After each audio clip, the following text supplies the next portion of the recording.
নমস্কার বন্ধুরা, রকমারি বাঙালি রান্নায় সবাইকে স্বাগত জানাই। আজকে আমি আপনাদের সাথে শেয়ার করব নবরাত্রি স্পেশাল একটি হালুয়ার রেসিপি, সুজির হালুয়া।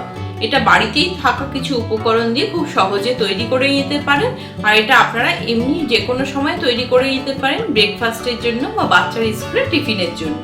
তো আসুন বন্ধুরা, দেখে নিই এই সুজির হালুয়ার রেসিপিটি। সুজির হালুয়া তৈরি করতে এখানে আমি নিয়ে নিচ্ছি 2 কাপ পরিমাণ সুজি। সেটা আমি শুকনো কড়াইয়ের মধ্যে খুব ভালো করে ভেজে নিচ্ছি।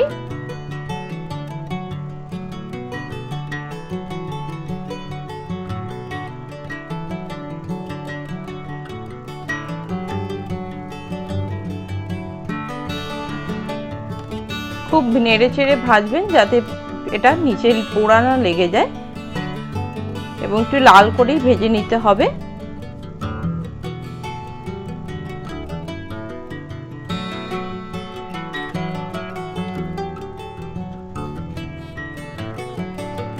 থামলে হবে না, এটা কন্টিনিউয়াস নাড়তে হবে, কারণ হাই ফ্লেমে একটু নাড়ছি আমি, যাতে এটা পোড়া লেগে যাওয়ার সম্ভাবনা থাকে, তাই জন্য সব সময় এটা নাড়তে হবে।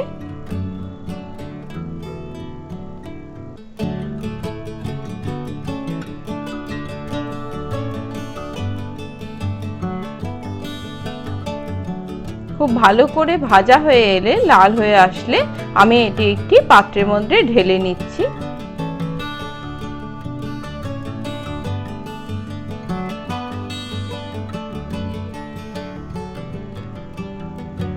দেখুন সুজিটা খুব লাল করে ভাজা হয়ে গেছে।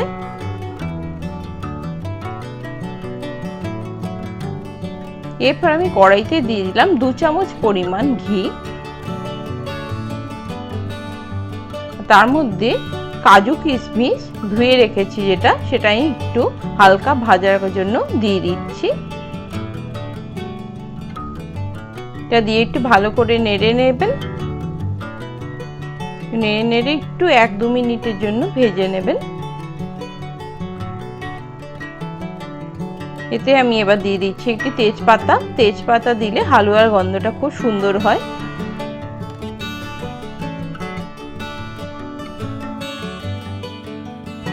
এর মধ্যে আমি দিয়ে দিয়েছি সুজি, সেটা আমি ঘিয়ের সাথে ভালো করে মিশিয়ে নিচ্ছি।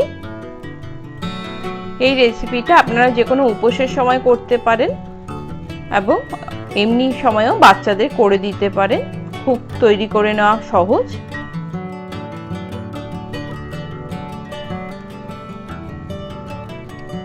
একটু ভালো করে নেড়ে মিশিয়ে নিতে হবে, যাতে ঘি আর সাথে খুব ভালো করে মিক্সড হয়ে যায় এবং ড্রাই ফ্রুটসগুলো খুব ভালো করে মিক্সড হয়ে যায়।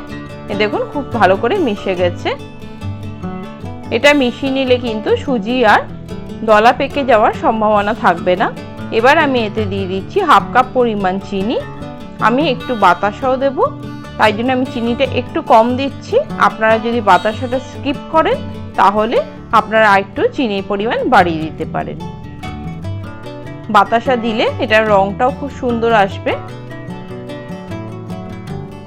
দেখুন আমি 4-5টা বাতাসা দিয়ে নিচ্ছি, তাহলে রংটা খুব সুন্দর আসে। আপনি এর জায়গায় জাগুয়ারও ইউজ করতে পারেন। খুব ভালো করে মিশিয়ে নিচ্ছি চিনিটা আমি। এরপরে এতে দিয়ে দিচ্ছি 2 কাপ পরিমাণ দুধ। 2 কাপ পরিমাণ দুধ দিয়ে একটু মিশিয়ে নিয়ে আবার দিয়ে দেবো একটু জল।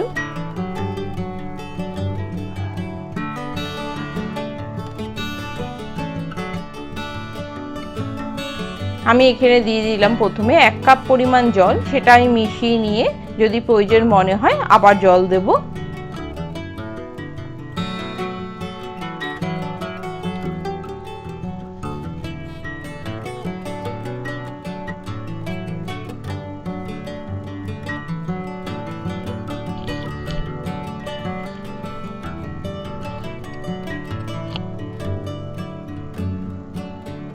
আমার একটু জলের প্রয়োজন, আমি আরো 1 কাপ পরিমাণ জল দিলাম, কারণ সুজিটা হতে একটু জল লাগবে।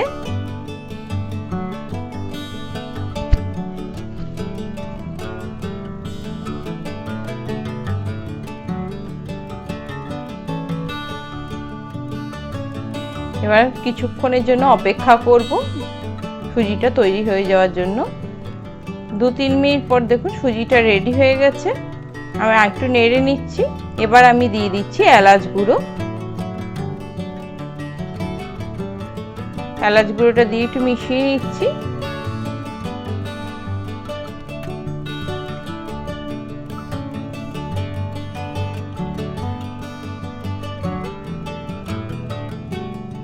খুব ভালো করে নেড়ে মিশিয়ে নিলাম।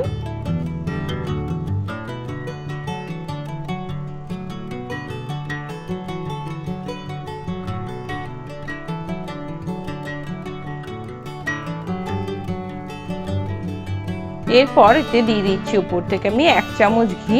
1 চামচ ঘি দিয়ে আরেকটু মিশিয়ে নেব। নিয়ে নিচ্ছি ভালো করে, যাতে ঘিটা সুজিটা সব জায়গায় যায় এবং লাস্টে ঘি দিলে আরেকটু সুন্দর গন্ধ হয়।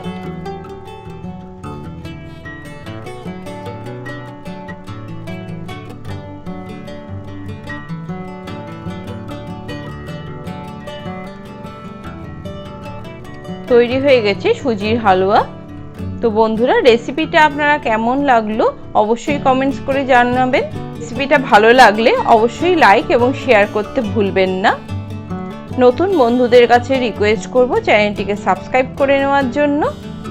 পুরনো বন্ধুদের অসংখ্য ধন্যবাদ সাথে থাকার জন্য। এই নবরাত্রিতে আপনারা বাড়িতে তৈরি করে নিন অসম্ভব টেস্টি এই সুজির হালুয়া, যেটা তৈরি করে নেওয়া খুব সহজ এবং খেতেও লাগে বেশ। এটা আপনারা তৈরি করে বাড়িতে যে কোনো সময়ও খেতে পারেন, ব্রেকফাস্টে বা টিফিনে, এবং বাচ্চাদেরও স্কুলে অবশ্যই এটা টিফিনে দিতে পারেন। খুবই হেলদি এবং টেস্টি একটি রেসিপি। সুস্থ থাকবেন, ভালো থাকবেন, রকমারি বাঙালি রান্নার সাথে অবশ্যই থাকবেন। নমস্কার।